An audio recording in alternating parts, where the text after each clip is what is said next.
2 দিন চিৎকার হবে, 4 দিন মিছিল, কলরব হবে, আর তারপর আমরা সবাই নিজের নিজের কাজে ব্যস্ত হয়ে যাব।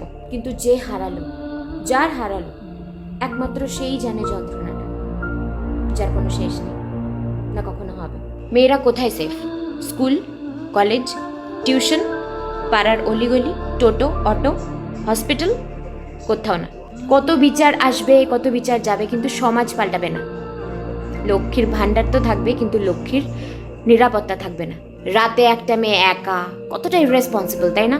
সত্যি তো মেয়েটারই দোষ, 100% মেয়েটারই দোষ, যে সে ভুলে গেছিল যে এটা জল্লাদের রাজ্য, যেখানে নিজের প্রাণের দায়িত্ব নিজের, কারোর দায় নয়। আজ আমার কিছু হলে সেই দায়ও আমার, কারণ আমি মেয়ে। সকল দেশের রানী সে যে আমার জন্মভূমি, সে জন্মভূমিতে জন্মানোই কি আমার সবথেকে বড় ভুল?